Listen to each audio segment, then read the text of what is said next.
Nina Perez, and this is Memoirs of a Fat Girl, going from FAT to PHAT. That's pretty, healthy, and terrific in real time. So today I'm bringing you another easy peasy recipe, but do not forget to subscribe to the channel. Click below, subscribe, share, like the video, and I will be coming out with more content to help you make really good, healthy recipes at home so that you can go from FAT to PHAT. This is a journey that I am doing with you. I can't do it without you. I need you. I need you.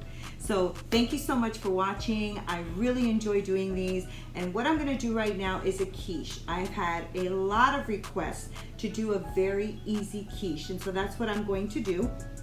So right now I'm going to just show you really quick some tips on how I'm chopping some veggies. I just went into my fridge before everything goes bad because I haven't been able to get to the store, and I don't want to wait in a long line to get there. So I'm going to go ahead and have like all of these veggies that I already had in my fridge. This is red onion. I have some shallots, yellow pepper, mushrooms. So I already chopped up the mushrooms. I'm sure you guys probably already know how to do that. Literally just dice right through them and cut them to the size that you want. An onion. What I like to do with an onion is a dice. So I go halfway through, almost to the root. That's why I leave this on. Okay, I can make like 3 cuts usually. Okay, depending on how big your onion is, right? And then I cut down this way.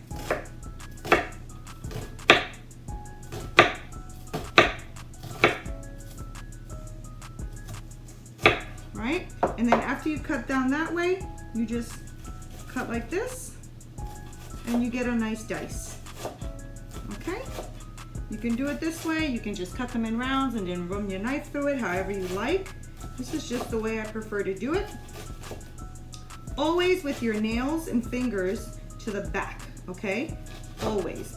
Fingers always like a claw, right? Because you don't want to go ahead and, gosh forbid, nick your finger because you haven't been paying attention. So this goes into this bowl here. I have scraper somewhere, but I don't know where it is, so I'm not gonna go there right now. We're gonna cook these vegetables down. So we cook them down so that they're not raw, because the egg doesn't take too long to cook. I'm gonna make them small. So I'm gonna make them in a muffin tin. And that's just so that I can freeze the extra. So we will have about, I don't know, it'll probably make about 8 to 10 of them.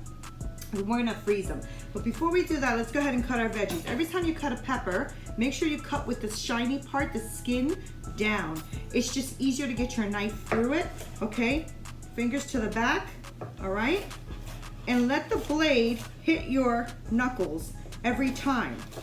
And every time it hits your knuckles, you go ahead and you have a julienne, right? Take the julienne, you pile it up together, and dice. Fingers back. All right. Done, diced, all right? Garlic. When you do a garlic, whole head, grab it and put it on its side. It's a little easier, and smash it. That will take the skin right off for you. Now, there's a couple of ways you can do this. You can do this as a paste. You can put it through a garlic press, but you know, however you like to do it. I just chop them. I do like my garlic press though. I use it as often as possible. It just saves this step, especially if I don't have to chop a lot of things. I don't want to have to dirty my cutting board and then bleach it and disinfect it and go at it again. So I just usually just use the garlic press. But right in here, all right. And then my shallot, what I did was I cut it on the side. So see how that is? I cut it, instead of this way like the onion, I cut it on the side this way. And then I just run my knife through it.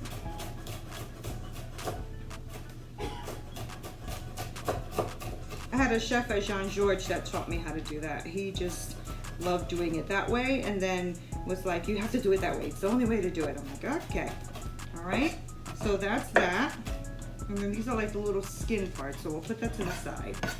All right, so now we're gonna have some shallots, garlic, pepper, mushrooms, and some cheese. I have this amazing like sheep's cheese that I like. It's not cheap, sheep, but not cheap. And it's this right here. And I love it. It's called, it's really table cheese, but it's a farm cheese, and it's very delicious.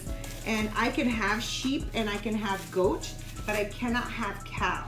So I bought this because it's a nice huge log. It lasts me forever, and I have it on tons and tons of recipes, especially since I love cheese, but I can't have cow cheese. So I miss things like cheddar and things like that, but I found a really good goat cheddar in Trader Joe's, which was really great. So I'm going to grate this. I know, all my little tools, right? All my little Pampered Chef tools. I'm going to grate this, and then I am going to come back so I can show you how to saute all of the veggies. Then we're gonna saute the veggies with just a little bit of olive oil, salt and pepper, nothing crazy. And then we're gonna put those veggies on the bottom of the pan after we've sprayed the muffin tin and pour the egg mixture inside. So this will sit to the side. That seems like plenty. This will sit to the side. All right, and then the eggs, literally all I'm gonna do is whip up these eggs with a little salt and pepper and a little tiny bit of almond milk, because I can't do cow milk, as you guys all know. And I don't have any goat milk in-house, or I would use that. But a little tiny bit of almond milk, not much. Nobody in my home is allergic to nuts, thank goodness. So I can use that. I'm gonna whip this up. I'm gonna put everything and saute everything up. When I come back, I'll show you how to easy put this together, and that way you guys can have some quiche whenever you want it. Bag it up, freeze it in the morning, pop it in the microwave for a couple of minutes, and you are good to go. So I'll be right back.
Okay, we're back. And so I sauteed all the veggies. I threw in some spinach in there at the end because I had all that spinach left over, and I don't want that to go bad. So the first thing I'm gonna do is I'm gonna fill up the cavity of this muffin pan. This is actually more like a cupcake pan. It's a little smaller. But I'm gonna fill this up in the bottom. You can let your veggies cool a little bit, that's fine. Mine is going straight into the oven, so it'll be fine. I usually put the veggies on the bottom just so it protects everything from sticking. And I also sprayed the pan with a coconut spray. And the coconut spray is just because eggs do stick. Don't use the muffin or the cupcake liners. Don't do that because it's gonna stick to the muffin liner and you will not get any egg. You'll get paper. So don't do that. But straight into a muffin tin like this is perfect. And if you have a bigger tin, which I probably do downstairs, but honestly, I don't want to go down there right now. I am just getting home from work. I am a little bit tired, and I wanted to make sure I did this for you guys because you guys really requested a nice, easy quiche. And honestly, I don't think it could get any easier. So we may be able to, I think we have enough egg too. I cracked 10 eggs. Because I knew that I wanted to save some of these, and my husband likes quiche a lot, so this would be a really good thing for him to like grab really quick on his way out in the morning. So I thought that would be great. So I also found in my fridge some feta in here. So I am going to take this mixture.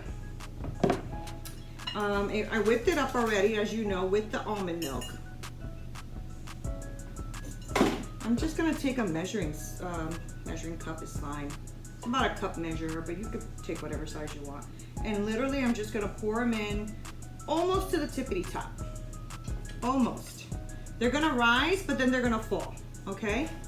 So I'll put that in there, and then we're gonna just take some cheese and pop that on the top. The cheese will sink and the veggies will rise. So the egg will be consumed with all of it, okay? And you can do it either way. I mean, I could just put the cheese in right now and then put the egg on top. Either way, it's gonna work. Might as well just get it all done and over with. It's so easy. So just make sure that you pick everything that you like. Just anything and everything that you like, that's what you do, okay?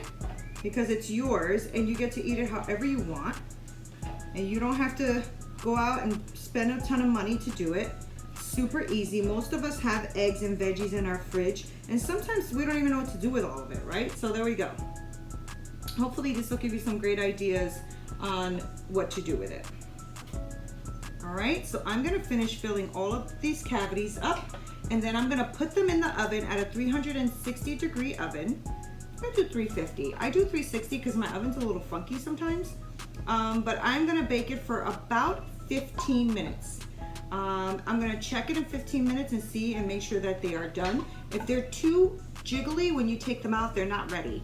They need to be a bit firm in the center, okay? And once they're firm in the center, you know they are good to go. Wow, this actually gave me enough for all of them. Yay. All right, I'll be right back, and when I come back, I will show you what these wonderful little quiches, crustless quiches, what they look like. All right, we'll be right back. All right, I hear them beeping. You hear that? My oven's telling me they are done.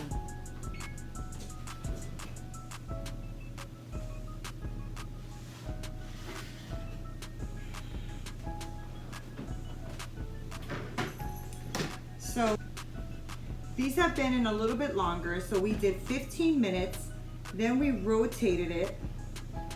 Yeah, they feel pretty firm. And then we put them in another 15 minutes. It took 30 minutes in my oven at 260. So we're gonna let them cool. They're probably gonna cool down and drop a little bit, and then they'll be ready to eat. So we'll be right back. All right, so we have let these cool down. So they, as you see, they sunk a little bit. Not too much, maybe because I have a lot of like cheese and veggies and stuff in there. So I'm gonna take one out.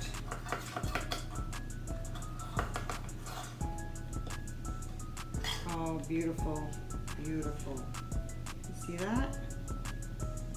You see that? It's really hot. All right, well, you know what? I got a spoon. I'm not gonna dirty a fork. Look at that, all those veggies.